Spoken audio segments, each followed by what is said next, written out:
But I also find it to be a little bit problem that the number of times that old boy has touched Infinity Stones with his bare hands and just no big deal. Right. I mean, well, you talk about how bad it is. In Guardians, they established that the Infinity Stones are so powerful that you couldn't touch it. Right. But the Dark World, Jane actually had it inside her. Yeah. Mm-hmm. Yeah, that's right. That's right. a little different. That's right. Yeah. Marinate on it. It was coursing through her body. Yeah. She had the darkness. Yeah. It just made her a little sick. Just a little bit. Because she could take it. She took it. She took it deep. All the way to the Dark World. Yeah. She was able to give birth to the Skywalker. She was. And that's your immaculate concept. That's why, right? Boom. Boom. Boom, baby. So, Jane Foster was really the old mother? Yes. Yep. Yep. Hmm. Yeah, that's right. That's right. Mary? And that was our TED.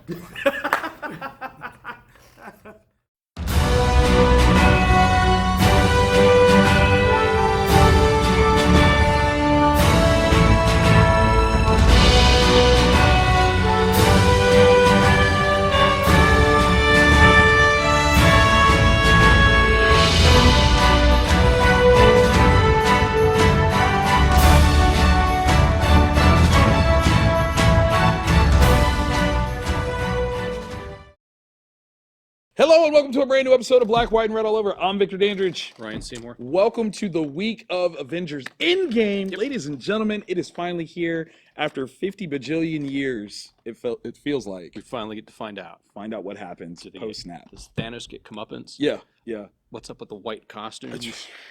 Is he Thanos? Is that actually a thing? I'm so upset. All right, so I made that joke in the shop with THANUS, and then I saw somebody yesterday with that as a hashtag. I was just like, dang it. I should have got that roof, man. Come on. Should have got that out into the internet sooner. There's still time for you to make a t-shirt, though. That is true. Yeah. So you're making a purple shirt, right? I'm feeling it. Right? And then it's in gold, Thanos, right? And then on the back, there's a hole in the shirt. I just made that up off the top of my head. Marketing. That's so bad. Yeah, that is disgusting. Really I'm proud of us. Okay, so we've got all kinds of stuff that we read. I mean, literally in our nothing nothing in the honorable mentions that are the same. Gosh, that's some good stuff. Yeah. But okay, so that means that you guys are going to get like the biggest spread of books possible. Yep. There were a lot of books this week. There were two more that I'm going to be tweeting out. Okay. With a picture of that I didn't get a chance to add into this Got mix you. of six, Got you. but yeah. Yeah, there's a bunch. Like you would think, like I don't know, they would go nice because like Free Comic Book Day is next week. Yeah. But no, not so they much. went in. So that's fair. All right. So you want to start? Ooh, okay. Yes. What you got? This is a tough one because I really enjoyed all three. Thanos. I'll go with that one. Okay. First. Thanos #1. Yet another #1. Tini Howard, Ariel Olivetti is the two main creators on it. Nice. A lot of times with Marvel, when there's a movie coming out, they try to have a new #1 for a particular character, right? That or team, so it kind of there's something that lines up. And this is their book for this time, and it's actually Gamora telling her story of how she went from being on her planet with her friends, her family, and loved ones to like Thanos' daughter. Got you. And Thanos is extra creepy. Of course. And yeah, it's just like, let's just go kill this whole planet. And that's just kind of like. You hungry? You want some fries on the way? Yeah. He's okay. We already know he's in the comic. He's obsessed with the entity Death. Right. In this, he is also, but like Death is playing coy and hiding from him. So like he can never see her until he does a death. Okay. Does a murder, as Baby Thanos would say, and then she'll appear for a little bit, and there's a connection with Gamora to Death that's really, really cool. That kind of ties it together, and it takes that scene from the Infinity War, the movie, and kind of puts it into context, like why he's there with Gamora. Oh, yeah. So I'm with that. It kind of bridges the gap, like for us comic readers, and in the moviegoers. Okay, yeah, because there is going to be that like disconnect because clearly this movie he's all about this righteous balance of the universe, but we know that in the comics he was kind of doing it for love. Yeah, in a real big way. Like he was trying to woo the girl. So. She just had very strange demands for, I mean, look, if you love me, say it. If you want me, show it. That's, I'll kill half the universe. Okay. How about I kill half the universe for you, girl? That's a '90s R&B song that I would. Come on, Oh my gosh. come on. Forget Jodeci, Thanos. C. Yeah. Oh, I'm just color me bad. I don't even. Oh, wow. Oh I my could see God! it. Color me bad. You got all the colors of the Infinity Yeah. Stones. We might have to do something with that. Jeremy, that's yours. Write Go that. ahead. Come on, man. Write Make that. that happen. So I took on Criminal number 4. Yes.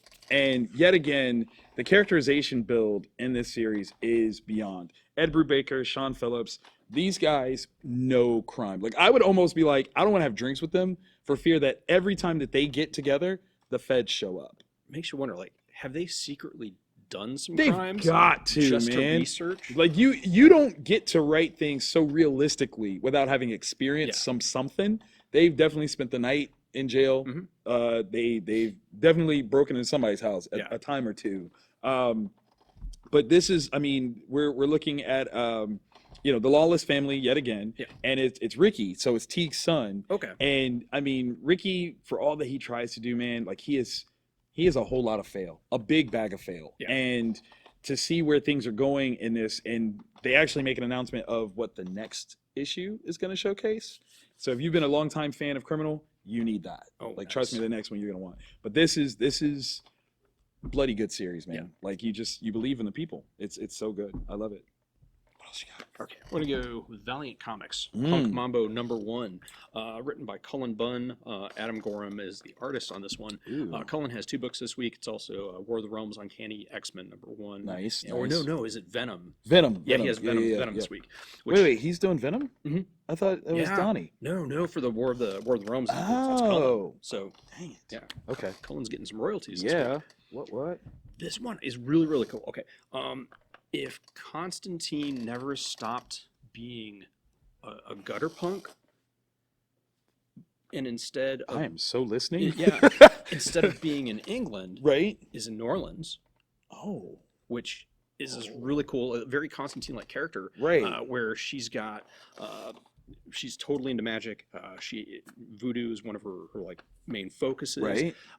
And she's doing like, I don't know if jobs for hire is the right word or the vibe, but like it starts off with some of her friends were kidnapped by these cannibals that live on the outskirts of New Orleans, as happens. Yeah. at I mean, times. you've been there. You know. Pickle Ward. Cannibals. Probably cannibals. Yeah. And so she goes and saves them, and it sets this series of things in motion where some of her powers have been attacked. Okay. And now she's going to go and try to get not just get her powers back, but to get revenge on the people that did it. My one thing that I came out of, like, I'm totally in for #2. Yeah. But I was like, what about Shadow Man? I was just about to ask that question. Like, is he there? Is he not present in this series so far? Not yet. But I was, so when you got that for future, and Valiant Universe is so tight. Right. So if you're looking for something kind of Constantine-ish, very, very good. That's a good mix. So so if this is more of a Constantine angle, would you say that Shadow Man is more of a Doctor Strange angle? Yeah. Oh, that's so brilliant to have those two things. because they're really, Shadow Man's trying to protect. Right. She's just getting by. Yeah. Getting by on my magics. I like that. Yeah, it's very, very cool. I like that. Fantastic Four #9. We got Dan Slott, Aaron Cooter. This kind of wraps up the whole Judgment of Doom storyline. And I tell you what, man, I thought last issue when Sue made Doom's suit go invisible so that you could see what he looked like was harsh. Do not challenge the Fantastic Four. They are family, okay? And what you do for family might shock people. You know what I'm saying? Like, that's one of the things like, oh, I ride for my friends, but for my family though, It's a whole other animal. don't even. You don't want it. And the dynamic of the things that they do together for one another, it's unbeatable. And like, they are the first family for a reason. Very true. It's a lot of fun. I have to admit, like, the premise though, the notion that Doom had captured Galactus and embedded him into Mount Doom, I would love to see T'Challa's response to that. Right. To see Wakanda's response to the sudden, power shift. Yeah. And always in mountains. He'd be like, look, always trying to copy us. Look, always trying to get what we got. That's why we stay hidden. Right there. Like, that's, put the dome back up. Boop, boop. Like, that's, boom. You know what I'm saying? Like, that's all I'm just saying. Wakanda, like, they're forever, but they do it right. And here comes Doom trying to, I'm putting Galactus in the mountain. Yeah, like that's Doom, man. Like it's such a ridiculous thing for as great as. And I love Doctor Doom. Don't get me wrong. Like both of our names are Victor, but like he might be my favorite Marvel villain. He's up there. Yeah, because he's not necessarily just a villain. Yeah, no, I mean he's a king. He's great. It's just the hubris is he always reaches too far, and I love that about him. The dude has no quit. Yeah, even when he absolutely should, he has no quit, and it's great. It's so good. Okay. Lastly, the Electric Black, not a name of an Overkill album. If you listen to metal like I do, it's a new anthology horror series from Scout Comics. Joseph Schmalke and Rich Woodall are the creators on it. They both write and draw. It has got like a real. I like that cover. Yeah, it's got like a real, more like. I'm trying to think of what show. Like probably Midnight Gallery. Okay. Where this dude he goes to rob somebody and then he tries to find a pawn shop to sell the stuff at, and the pawn shop actually is like a supernatural pocket universe that.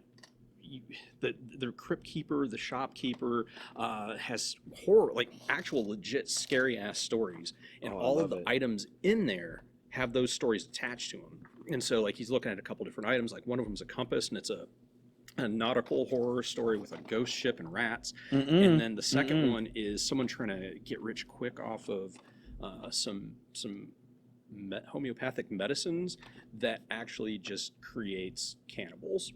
See. It's in New Orleans, isn't it? No, not that one. I don't think. Sure it is. Sure it is. Yeah. Did they say it wasn't New Orleans? Yeah, it's exactly. New Orleans. It's New Orleans, okay? That's all I'm saying. They got good chicken down there, though, so I get it. I hope it's chicken. Read more. Let me get off of that train. So I went for Vault, and this one is Queen of the Bad Dreams by Laura Perez and Kelly McLean. It's Danny Lore. Let me say that correctly. Danny Lore, Jordi Perez, Deirbla? That's a beautiful name. Deirbla Kelly is the colors, and Kim McLean is the letter. And I got to give a shout out to everybody because this was a synergistic story. Everything really worked together in a really cool way. I had no idea what this was, but the cover caught my attention, and I really was all about it. Let me read that back to you. When a dream entity known as a figment emerges from a dreamer's mind, it's Dower's job as an IJ to track them down and make the call, reinsert the figment, or grant them agency in our world. And I'm like, yo, that's hefty. So if like something sneaks out of your dream and into reality. Yes. There's a whole organization that says, okay, look, is this thing like dangerous? And if so, it's either got to go back in your dreams or they got to get rid of it. Yeah. Or maybe you've dreamt up something so right and well made that it deserves to be its own thing. Yeah. And I'm like, oh wow, like it's to a degree like it's part Philip K. Dick, and there's so many cool things about it. Plays with reality. Yeah.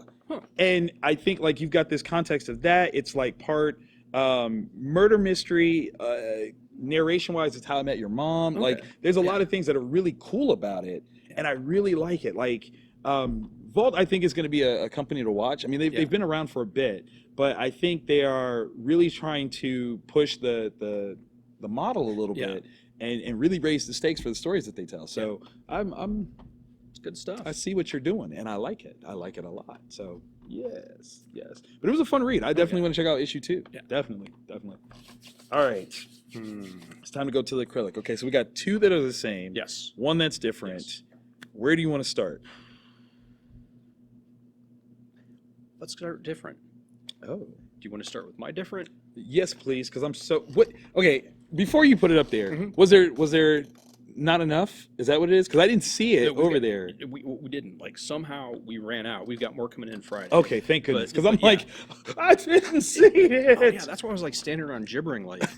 You're like, wait, what's going on? But I mean, if it went all to pools, then it makes sense because this is a phenomenal series. We had a ton of people adding it on, and it is an amazing series. Yes. AfterShock Comics, Dark Red #2, Tim Seeley and Corin Howell. And might I say, we can't do anything official with it yet. Right. But us here at Comic Town and Black, White, and Red All Over and AfterShock have something really cool coming your way for issue #3. And once we've got some things shored up, we will show you. Yeah, you'll see pictures and give you a chance to make those things Salivate, yours. So salivate. That's what we want. so something I'm really looking forward to. Yeah. So for anybody that missed it, Dark Red #1, when it first came out, the second print ships this week. It's so good. Recommend picking it up. We get to find out more about the vampire underworld, Okay. or their world. They just live in the shadows, and for whatever reason, they don't want to come out, Okay. and let humanity fully know about them, because I think they're worried I mean, humanity it's would kill tricky. them. Yeah. Yeah. It's tricky. And Oh, those humans. yeah, the humor, the humor. Yes, the humans come into play in this issue pretty strongly. Okay. So the humor continues, and actually Tim Seeley really starts to be able to stretch his legs with it. Okay. And we find out at least one of the factions in the vampire world, because it picks up where the one person was like, "Oh, you're the savior. No, not so much."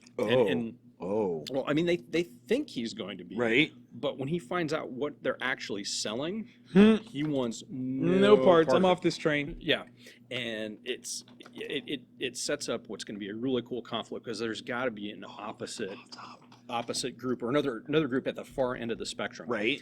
So yeah, I don't want to say anything because I don't even want to remotely spoil it. Okay. But yeah, it's Oh God, I didn't read It's it. a I'm treat. so. My blood is itching. Right. Okay. I'm like, I want to read it. You got any more of them dark rats? And no, you don't. So, Yeah, actually. dang it. All right, that's fine. What I did read though, Earth's Mightiest Avengers, number 18, Jason Aaron, Ed McGuinness. Yeah. For those of you that can't quite tell, this right here, this is the Squadron Supreme, aka Marvel's Justice League. Let me tell you right now, this is. It gives me the feeling, the notion, the gumption, the iteration of the Authority. Yeah, that's right. Sold. That's right. The Authority doing stuff during War of the Realms, right? Like being activated in order to protect America and do what they do. I love this. If this was a series, I would read this all the time. Was this the last thing that we saw of the Squadron? Yeah. Like I haven't. What? How have y'all been sitting on this? Like the setup from top to bottom will make you love these guys because you're like, oh snap! Like anyone that wants to see a Justice League that's got a little bit more tooth to it. Yeah. Squadron Supreme. Yeah. Because I mean I know you flipped through this, but Yep. the one that got me was when they arrived on scene and that happened. Yeah. And I was like, yeah. Yeah. Do they that. could. Do that. That's how you make an entrance right there. Yeah. You know, you let those people know what you're about right there. Folks at home can see it, they're like, wow. Yeah. Don't mess with Hyperion. It's not a good plan. Just It's not a good plan, you know? Yeah, that was dope. If that continues, I'm all for it. Yeah. I tell you what, though, this is not MCU's Phil Coulson. What done happened to him? Like, that's Yeah. I don't know if Nick Fury would approve of this version of Coulson. He is. That's why the cellist went back to Portland. That right there. That's it. Okay. Put it like that. All right, where are we going? Okay. This one, super enjoyed. A lot of action. Yeah. Extra Billy. Yeah. Extra Billy. Yes. This one finally explains what I have not been able to figure out. So what you want to do? Jeremy, give us wisdom. Sharkey or Heroes in Crisis? When we talking? Okay. Sharkey 3. Mark Millar. Simone Bianchi. I don't know. I've never known. So Or last issue. Yeah. We're just kind of like we're kind of left wanting a little bit, and it wasn't necessarily the story. I as I said before, I like the art. Yeah, because it's digital and it doesn't feel the same. Yeah. I feel like there was way more traditional artwork done in this. Felt one. like it. Yeah. For sure. And it does. It resonates with Yeah. me so much more. But then the story itself, I think now we have all the players set up. We have a team. Yeah, and without knowing, I think that's what I was missing. Yeah. Sharkey is cool, but it's not just Sharkey. Yeah. It can't just be Sharkey. And Extra Billy was just like, you can't just. But with the added addition Yeah. of Cade, now we're It in all there. it all Now, works. yeah. This one. So here's the weird thing for me. Mhm. Ordinarily, my mind is going like a mile a minute trying to project where I think Mark is going to go with this story. My brain totally shut down and was just like, go. Just go along with the ride. Like, because you don't know. Yeah. And I will tell you right now, my favorite design in this whole book so far was the cop with the RoboCop bunny ear thing. Like, that dude looks awesome. Yeah. I need a toy of that right now. Will they go back to that planet ever? Please, Will they try to track them down? Please, doubly please. Like, because they're on the run now. Yes, they are. From multiple Yes, people. they are. Yes, they are. Possibly. When the bounty becomes the bounty. Yeah. Oh, yeah, that's right. Extra Billy though is the winner of this He really issue. is, because like he was a kind of a character, and I thought like, they're going to do something with him. Of course. But like the first couple issues, he's kind of the albatross is like Yeah, hung around Sharky's like- neck, and now Now you're like, Extra dude, Billy got some. he gets high fives from me, Right? man. Like he gets high fives from me. And it's funny too because it's like those details about who he is were already explained. Yeah, we but just knew. kind of put him in the back burner because Yeah. you're so focused on Sharky. Yeah. And Not. what's the world that Sharky has built for himself? Yeah. And that's the part that I think is the cool. Yeah. That is the cool. So yeah, I think Sharky just kind of won me over with this issue. Where at first I was like, I don't know, I'm not. It's the artwork is not driving me, but this one got me. Yeah. This one got me. Because now there's 3 issues left. Yeah. And I'm really looking forward to it because there's no more setup needed. Right. And we actually have a lot of players. Yeah. And now we get to see what the story is going to be. Mhm. Like we had the key threat of this huge bounty that they're going after. I mean, literally like huge bounty. Yeah. But now you've got all these different people and the different interactions that they've had with Sharky and how it goes up and down and back and forth. Yeah. That's And now in this one we get more of the backstory about Sharky, like who he was before all this. Yeah. I'm in. Kind of like I mean I was in before, but Yeah. like this now I'm super extra. Super in. duper. It's just playtime. Yeah, Like yeah. the chessboard has been set up. I love it. Absolutely. Have we talked about who you would cast as Sharky? Oh, that's a toughie. Not yet. I'm trying to think. Because they got to be something gruff. Yep. Like I don't know, I don't know, Liev Schreiber. Oh, that's not bad. That's a good one. Yeah, because he's the first one that pops into my Okay, head. okay. But I went Vin Diesel. I could see that. Yeah. As Sharky, give him the blue skin treatment, purplish up, and I could see that. yeah, I think that would be fun. I don't know if he would do like the crown hair though. I think he would somehow be like, "What are you trying to say?" And he'd be like, "No, it's not about you. It's the character." And he's like, "No, like, I'm not doing it." But no, you're Liv Schreiber though. That's He's got. Yeah. It's tough. that's a good one though. Yeah, let us know. Comment below. Who would you cast? Yeah. As a matter of fact, let's do it. Let's do Extra Billy and Cade. Yeah. Who would you cast? I'm very curious as your Sharky fan cast. Yeah. Because that's a good one. That's a really good one. And I think maybe I won't make any promises, but the winner of the best one, maybe we'll get you something. Throw something together. We have Put it access to together. comics. We do. Good ones at that. So yes. All right, last but not least, Heroes in Crisis number 8. Yes. Tom King, Mitch. All right. We finally have some clarity. We do. And I hate it. It broke my heart. Yes. In a way, I saw this coming at the end of last issue. Yeah. Like don't get me Wasn't like, wrong. oh, and issue think like, three. oh yeah, I've been no. I saw last issue that this was coming. But the ramifications of it, I wasn't ready for that. I was not ready for that. Flash fans, Man, there's going to be sackcloth rending and I teeth mean, gnashing. yeah, y'all are rendering of flesh like that. It could all happen. Here's the thing. I never thought that could be used offensively like that. Yeah. That's a whole new ball game. Yeah. Like a whole new ball game. And is time linear in a way that what has happened is what will happen? Because then if that's the case, then you just let this play out and it solves itself. Yeah. Which, that's a dangerous thing for superheroes to Yeah. ever project out into the universe.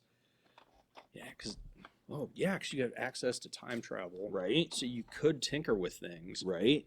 but Exactly. Because if you go back and you change it, this is forever a time bomb. So this changes this character and their place in the DC universe forever. yeah.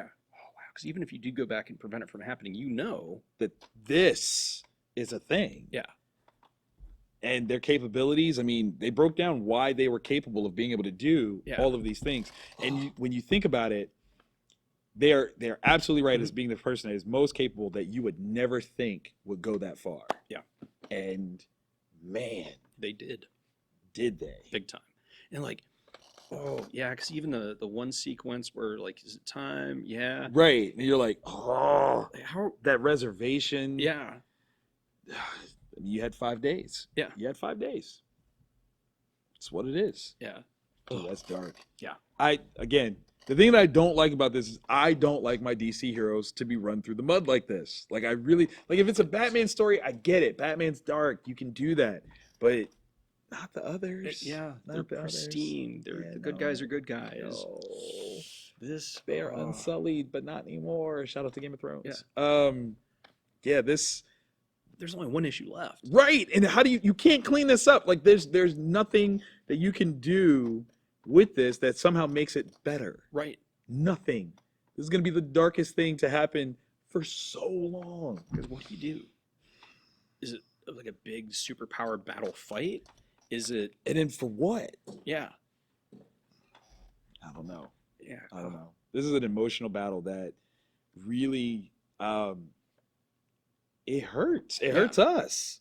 Like, I get where he's coming from, but dang it, Tom. Like, you didn't, like, you stabbed us all. Yeah. Like, first you break Batman's heart. Mhm. Now this, you're a monster, Tom King. You're a monster. I love you, but you're a monster. You need therapy. And stop doing it to our guys. Yeah. That's Not messed coming up. back. Yeah. Not no. coming. Like, yeah. There's no way. You can't redeem the character. Not at all. Not at all. Is there a Marvel character that you think could have done this under Tom King's hand? I think we almost had it, actually. I think Vision almost did it. Yeah. And I can see similarities between those two things. Yeah. And man, I mean, I thought it was bad when Vision did it. But this is almost worse. It kind of is. Because Vision almost did it. This is he actually did. Yeah. That's. No. There's only one issue left. Okay. Yeah, that's the thing. How does it resolve? I don't. Because I don't know. You can't have I don't Superman know. come in and punch Right. you in the face and everything's I'm better. gonna punch time and everything's better. You're like, no, it's not. Yeah. No, that's a Band-Aid on a gaping, gushing wound. Yeah. It's not gonna get better with that. Yeah. Okay. So if this was your first time watching, hopefully you liked us because we do this all the time, every week, in fact, which you can get sent to you directly if you hit the subscribe button as well as the bell notification. The bell lets you know. And if you like this episode, which hopefully you did, right? Hit like. We like to see the likes. We do. And if you didn't like it, tell us why. Yeah. We like feedback. Mhm. You know, we're open to it. Yeah. It's fun for us. We appreciate that you just watched, actually. Yeah, it's pretty sweet. What if they didn't watch? What if they're just like, oh, these guys, no. That's still funny, though. It's just like, well, That's fair. you're consistent. You're consistent with your not liking us. I'm cool with that. Like, oh, another video with Moby. Boop. Not Moby. Come on, man. I'm a stunt double. Good night, everybody. That was our TED Talk.